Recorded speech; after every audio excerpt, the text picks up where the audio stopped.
Hello, everyone. Thank you so much for joining us today for our presentation, Managing Your Practice, the Importance of HR Policies and an Employee Handbook.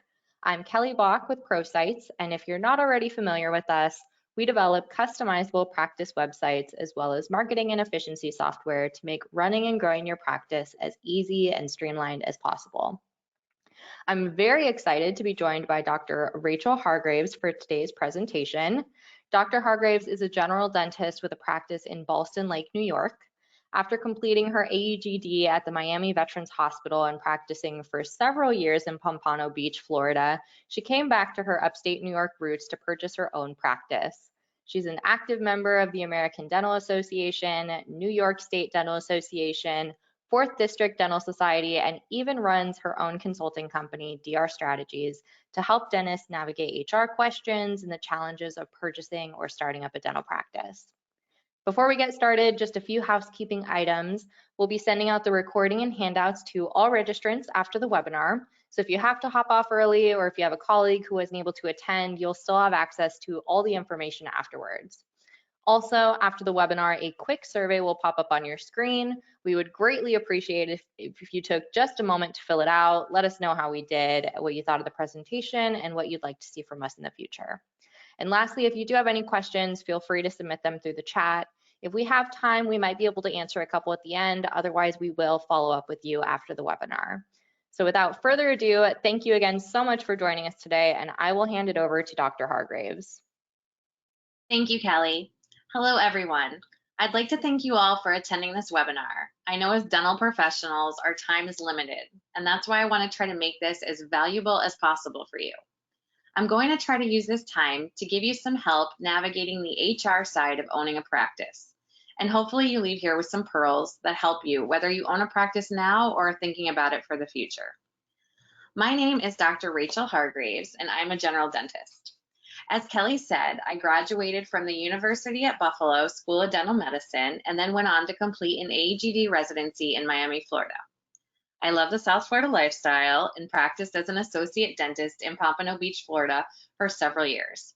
As crazy as it sounds, 6 years ago, I decided to relocate back to the state of New York, and it certainly wasn't the weather that brought me back, it was family. I purchased my practice about 6 years ago in Ballston Lake, New York, which is right outside of Saratoga. It's been one of the biggest challenges, but also one of the most rewarding and exciting opportunities. When I took over, I kept the previous owner's 4 staff members who are still with me today, and I've now grown to about 10 staff members and an associate dentist.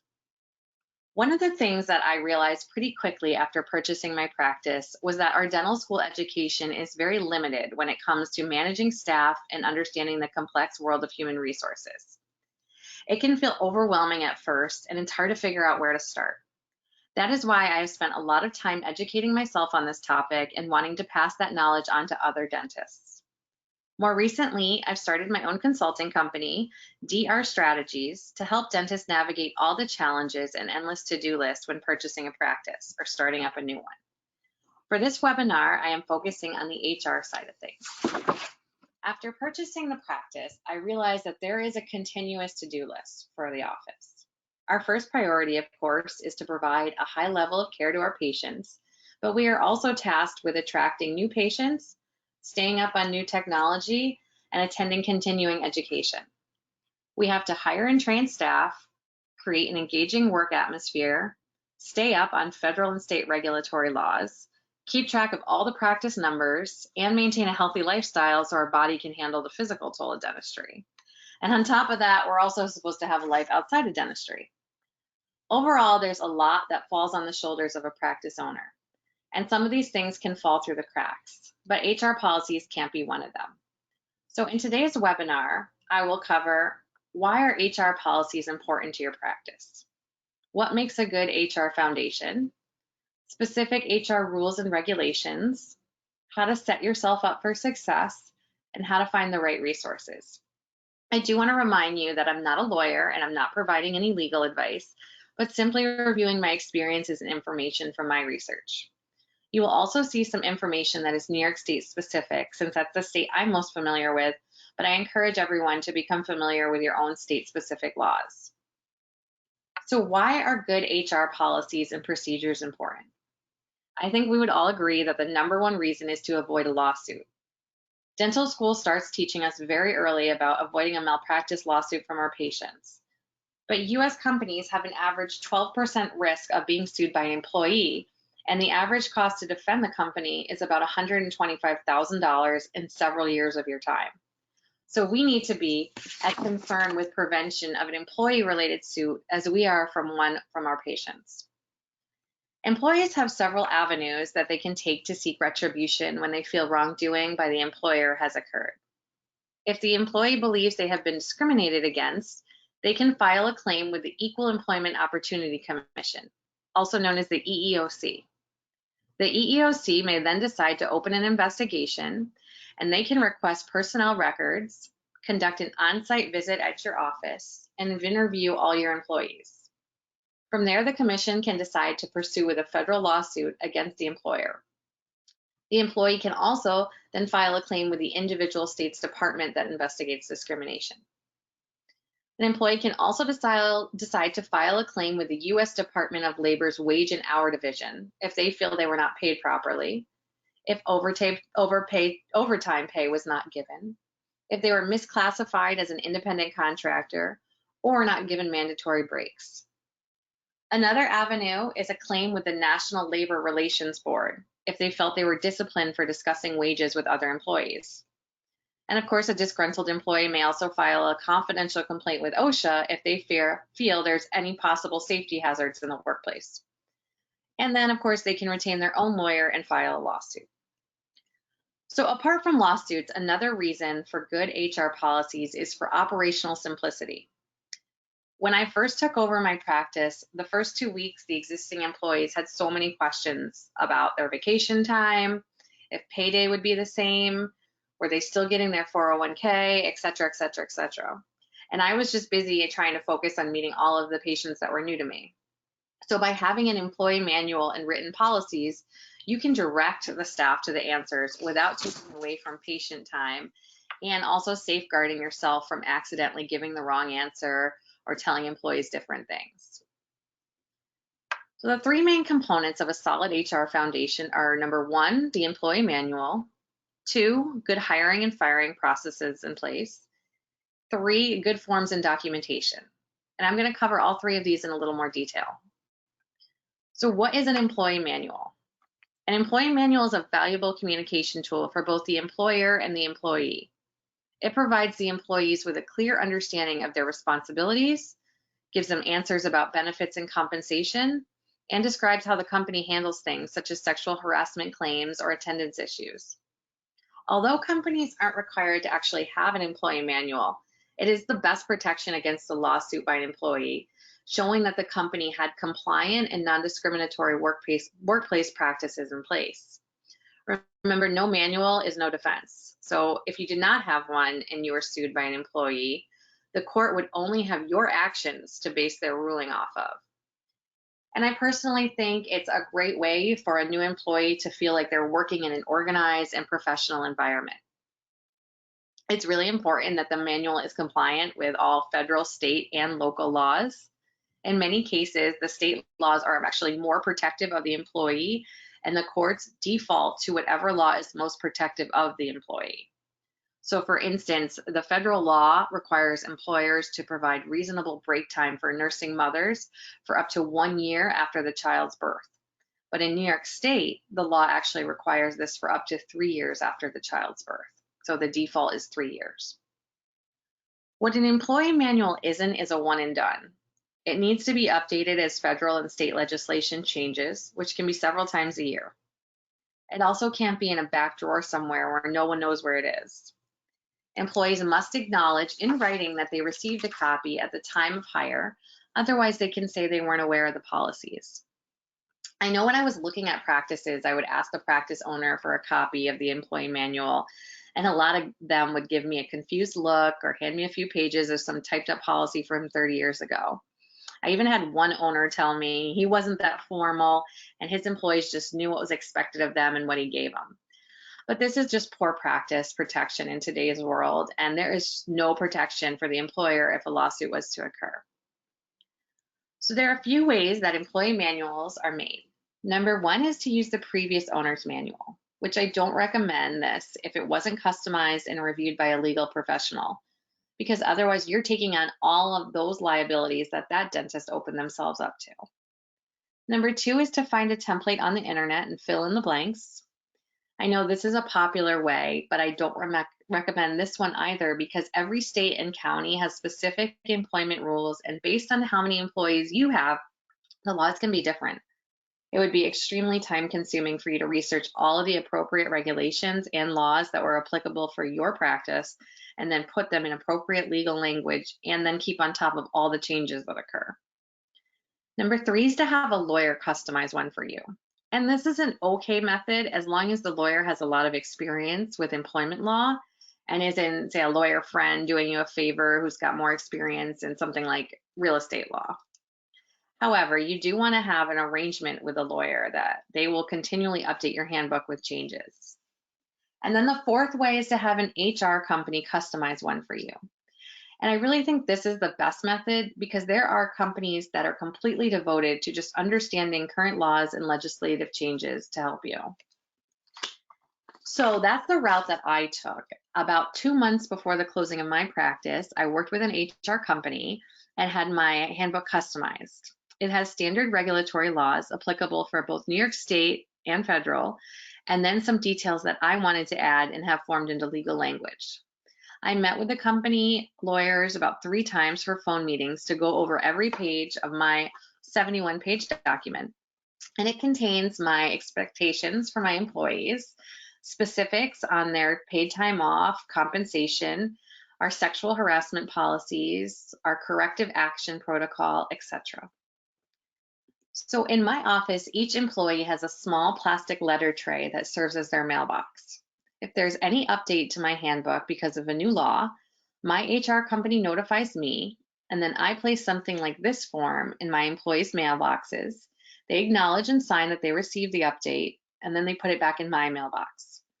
And then my company has a digital vault that employees can reference if they were to lose a paper copy. The second part of a solid HR foundation are good processes, especially when it comes to hiring and firing. In regards to hiring, the first step is an attractive and legal job posting. You want to avoid language that may exclude qualified applicants based on any other protective status. So for instance, you wouldn't want to say young and energetic in your posting, because that could imply age discrimination. And you wouldn't want to have requirements that aren't truly necessary. So for example, must be able to lift 100 pounds for a front desk receptionist. That's probably not necessary. So sometimes you will also see in a job posting a little blurb at the end that says equal opportunity employer, and a statement about that, which is a good idea, but it isn't actually legally required unless you are a federal employer. The other thing I recommend is asking applicants to do something extra in addition to sending their resume. So for instance, I always ask for a paragraph on a cover letter that explains what they think, why they think they'd be a good fit for the job.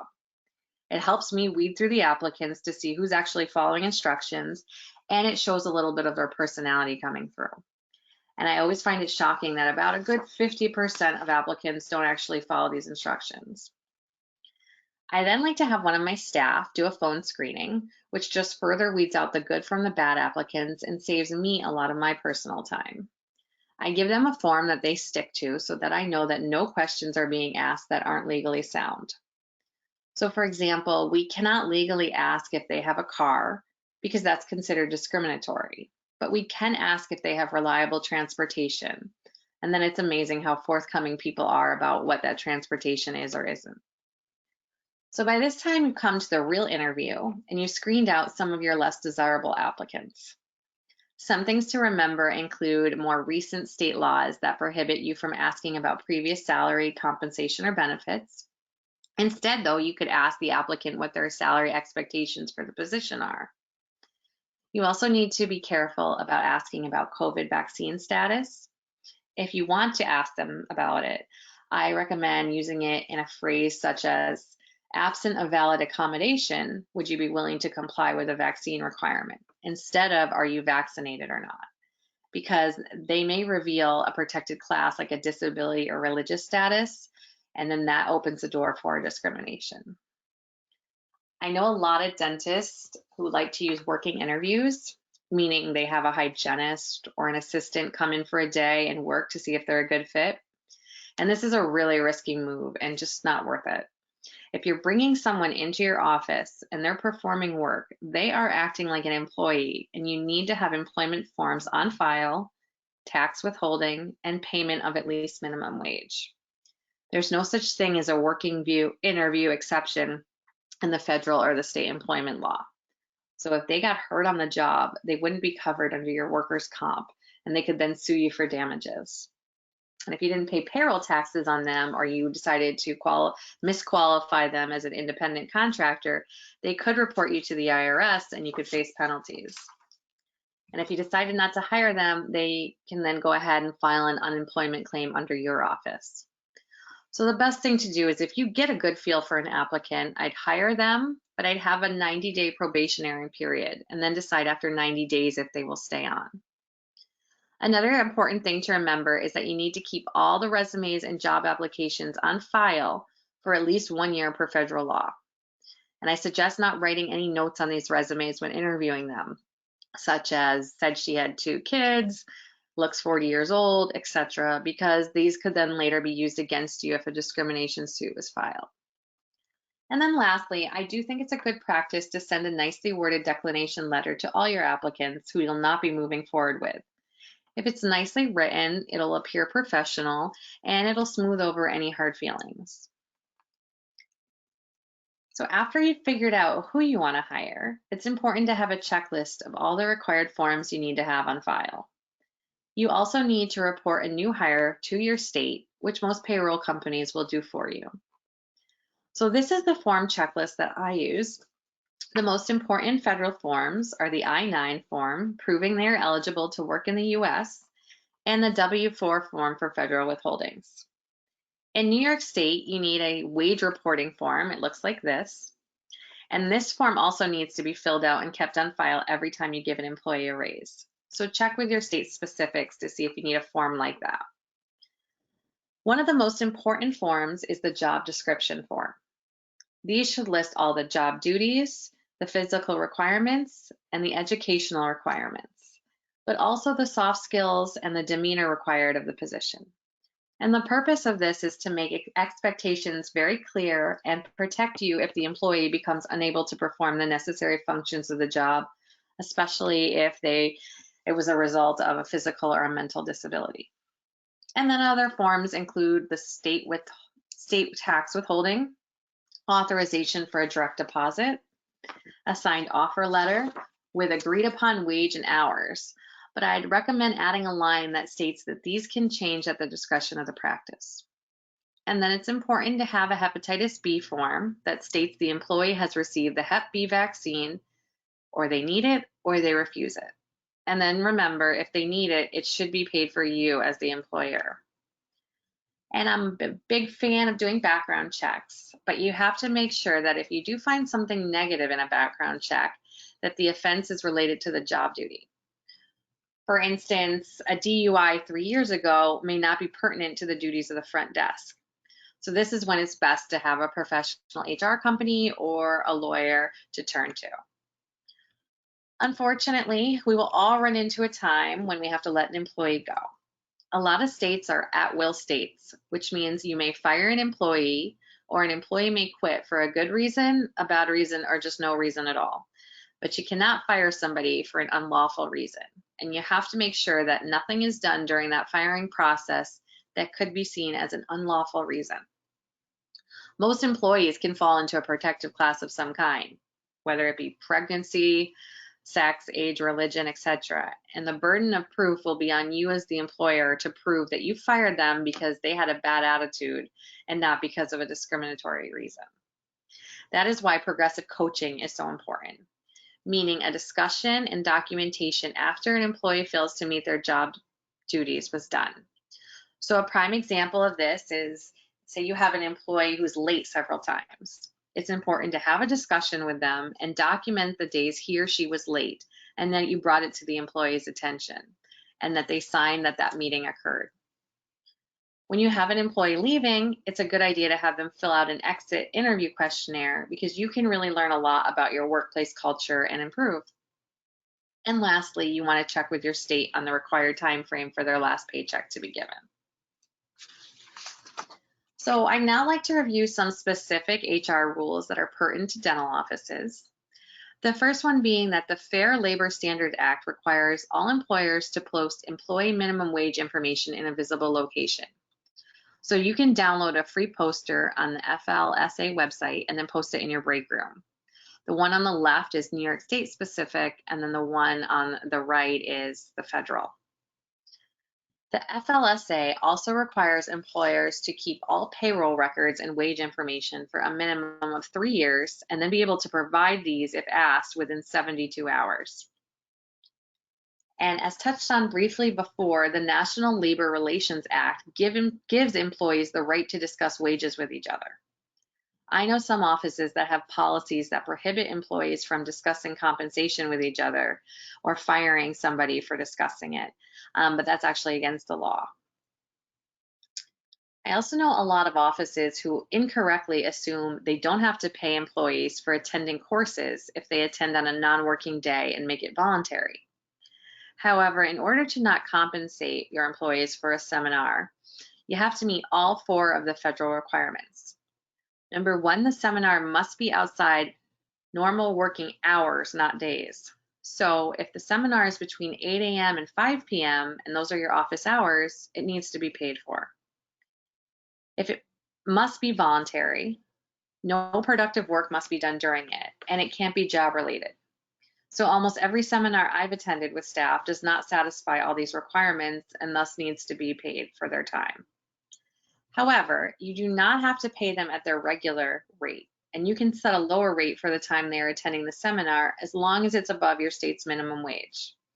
And if that brings them to overtime, then you want to take a weighted average of their regular rate with the seminar rate.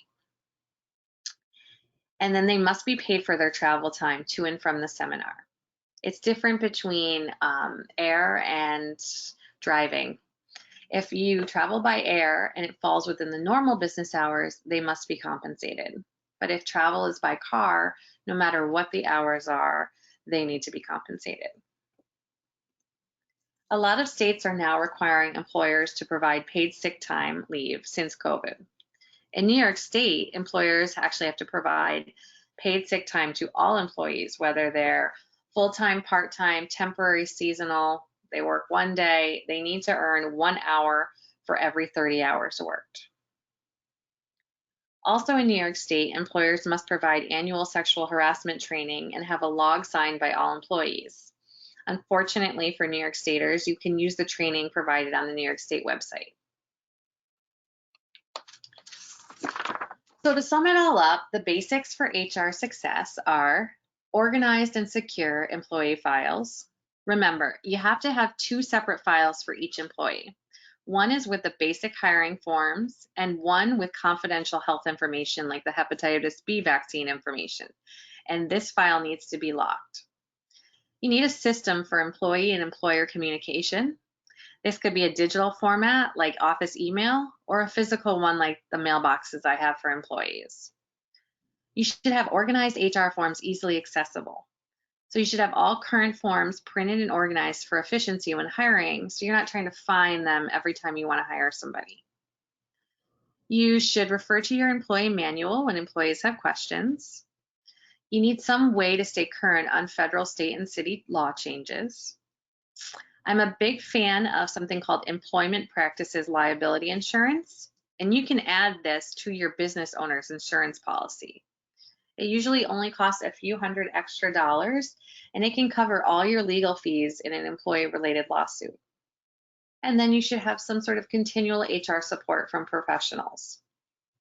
There are really great resources out there to make sure a dental office has the best workplace practices, including HR dental specific companies to provide customized employee manuals, forms, and access to HR specialists. There's some great books on HR. One in particular that I like is the ADA's Practical Guide to Creating and Updating an Employee Manual. I don't think this should be used to create your own employee manual, excuse me, but I think it should be used to understand what is in a good employee manual. And then you should review federal and state websites periodically. So in summary, owning a practice is a great and rewarding experience, but you do want to try to minimize headaches, and having a solid HR foundation is one way of doing that. I highly recommend looking into the help of an HR company, but also still being aware of employment laws yourself so that you can really understand your obligations to your employees. My company, DR Strategies, is not an actual HR company, but is designed to help navigate all the obstacles of ownership. DR Strategies provides end-to-end solutions for dental professionals across all phases of ownership. We want to help aspiring owners understand valuations, local market conditions, and the steps of a startup. We help new owners, whether they are doing a startup or purchased a practice, through the transition, and then set up customized systems for their practice needs to help reduce stress and streamline processes. So thank you for taking the time to join me today, and please contact me if I can help you in any way. And a big thank you to ProSites for the opportunity to speak to you. Thank you so much, Dr. Hargraves. That was great. So everyone, if you haven't already, you can download the slide deck with Dr. Hargraves' contact information from the handout section of your screen. So if you'd like to get in touch with her afterwards, feel free to reach out, or you can also let us know in the survey after the webinar that you'd like to get in touch with her. And now just a quick note about ProSites. Yeah, thank you. So just a quick note about ProSites. Once you've put in all of this effort to build this amazing compliant workplace, the next step is really to get the word out about it. A lot of times we think of things like social media as just channels to reach our current and prospective patients. But the truth is, these days, this is also one of the first places that job applicants are looking to learn more about their future employers. With ProSites, we can help you build an online presence on social and through your website to help you put your best foot forward, not only as a dental practice, but also as a workplace to attract more qualified candidates. If you'd like to learn more about how we can help, you can reach us at the phone number and website on the screen, or just let us know in the survey after the webinar and we can reach out to you to talk more. All right, folks, we want to be respectful of your time, and we are pretty much just at time. So again, we will be reaching out to anyone who submitted a question afterwards. And once again, thank you all so much for joining us today. We hope you learned a lot. We will be sending out the recording and handouts in the next 24 hours. And again, don't forget to fill out that short survey that's going to pop up on your screen. We look forward to seeing you at a future webinar. Thanks, everyone.